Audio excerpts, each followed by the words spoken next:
Nate, I know that you mentioned before we started recording that you cover college hockey more on the national scale. There were a lot of eyes when St. Thomas took the lead in that opening night. What was sort of the conversations that you were seeing throughout social media around the college hockey circles when St. Thomas was on top of the Gophers? It was pretty much on the side of, wow, I did not see this happening. And I mean, it was on a night where that was pretty much kind of the running mantra throughout the country, where we're just seeing results left and right of teams that on paper you don't expect to be winning in the second, the third period against the top teams, where AIC is leading Quinnipiac, LIU is beating BC at BC. BU is losing to a New Hampshire team that was one of the worst in Hockey East. And so it was just one of those. It was one of those nights where you're seeing a lot of this happening. But obviously, when it comes to the Midwest, when it comes to Minnesota, the eyes are going to be on the Gophers on that side, and you're seeing that where all of a sudden what looks like a comfortable lead for the Gophers turns into St. Thomas putting up 4 goals and then continuing just to stay and making a competitive game on an NHL sheet.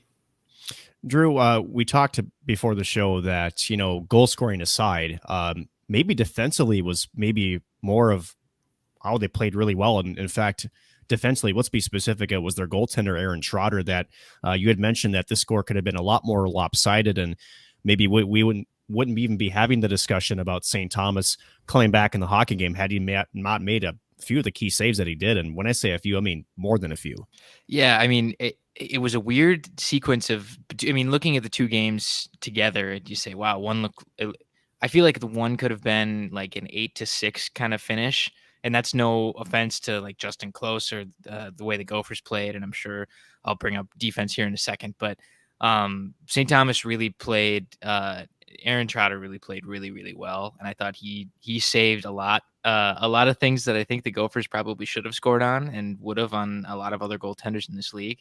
But yeah, it was definitely a kind of a difference. And then the defenses come back Saturday night and are very, very tight. And that was something I think we were all looking to see from the Gophers, especially, even though at times they still look disjointed on Saturday.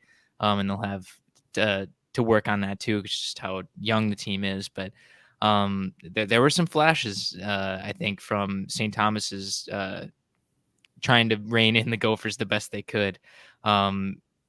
Let's put aside the OT sequence that let Snuggerud score the goal. We won't we won't look at that when talking about good things about St. Thomas's defense. But I think they put up a really good showing and a really good fight in a game that I think to beat this Gophers team, you might have to really outscore them like that and have a few lucky plays on your own end, and not necessarily lucky, but some otherworldly big time saves on their end, and they executed that almost as good as they could have. So, Nate, this is Overreaction Sunday, right? And, when I say that, hypothetically speaking, right, was the showing by St. Thomas, or shall I say the Gophers on Friday, was just put them both in the same category. Was it more of a statement for St. Thomas or more of a statement from the Gophers about what we might expect for the rest of the season? I would say more a statement of St. Thomas, where they're entering season 3 as a D1 program, and you're getting players who have been there for a bit. I mean, you can even maybe say this is season 2 for the Tommies, because season 1 basically was thrown in together at the very last minute. They had some players who came in, they hired a coach afterwards and started pretty much from scratch and just little time to go with. Usually, I mean, we're seeing with Augustana just started up this last 2 weeks. They had a year between hiring their coach and playing.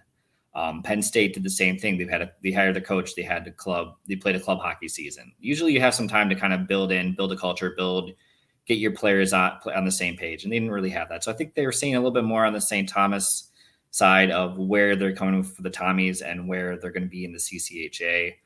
There are certainly stretches in that Friday game where, as much as you want to say that the Gophers played hockey in the Bemidji State exhibition game, it still is an exhibition game.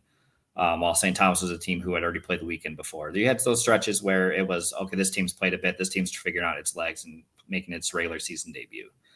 But at the end of the day, I still think we are seeing some really good things from the Tommies. They're building the program, they're taking the steps in the right direction, and that's what you can do there. It says a lot to the Gophers that they had the resilience to come back from trailing after 2 periods and just you're seeing yourselves down 2 goals, seeing yourself down a goal and just being able to flip it around at the drop of a hat. That's not an easy thing to do in college hockey. That's really tough to get 19, 20, 21-year-olds to do. And it was kind of a hallmark of Minnesota's teams last season where it didn't seem that any deficit was too much for them. And to see that also come up again in that Friday game and to be able to win 2 games this weekend in 2 different ways, I think that speaks to the Gophers. But just to kind of go back to what you were saying, Nick, I would say for me, expect to overreact and speak to a little bit more of the Tommies and the Gophers. Drew, Saturday aside, because that was more of a, shall we say, expected outcome. That was more of a Gopher hockey type win against 3-0. They really did shut down St. Thomas. As you mentioned, both teams kind of more concentrating on the defensive side of the puck. But this weekend aside, I think we've come to a point where I think we have the ultimate question, that is St. Thomas in the course of, really 2 years and 2 weekends, right? It's not even 3. They have kind of put a flag in the ground a little bit. So I think the next question is, and Drew, I'll start with you, and then Nate will get your thoughts as well. How long more will it be until St. Thomas becomes a real problem in the college hockey scene? And I mean, arguably you can make that they're even doing that now. Yeah, I mean, when you push the Gophers to the brink there in the opening game of the season, I think that's cause for concern for everybody. And a lot of people, a lot of teams that were maybe banking on, all right, let's let the Augustanas, the Lindenwoods, the St. Thomases of the world kind of ease in and find their footing, and we don't have to worry about them too much yet. I do think that you do have to start worrying about St. Thomas. I said, I think I mentioned it on last week's podcast, but at the end of last season, I was saying, I was like, I don't know, this St. Thomas, they might be cute now and they might be building it up and getting a little better, but they're not going to be a legitimate continual thorn in the Gophers side for many, many years to come. And I recognize I said that, and I think I'd like to take it back if I can.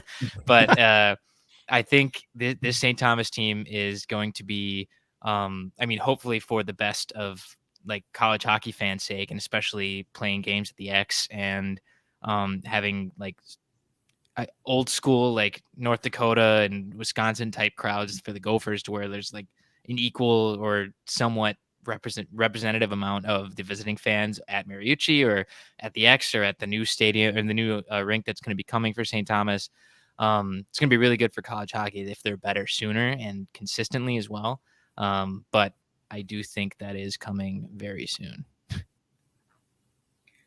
I think it comes with the caveat that St. Thomas can't make the NCAAs for this season, the next 2 after that, as part of moving up from Division III to Division I. So they're ineligible on that end. So they are kind of on a little bit of a staggered timeline. They can't pull off the Arizona State or Penn State where you're starting from scratch, and by the time that your seniors are your first group of freshmen or seniors, that you're able to be competing for an NCAA spot. They're making that progress, but more importantly, when you know that you can't make an NCAA tournament for 5 years, I think what they're doing is smart in bringing in Rico. Is you're bringing in someone who is building a program and putting the big foundation in that, where you got somebody who knows how to rally up donors to build a new rink, and St. Thomas is going to have that in a few years. You know, somebody who can put the foundation on a system that works well. Miami punched above its weight for many, many years in the CCHA. Came within about a minute of winning national championship. They made Frozen Fours.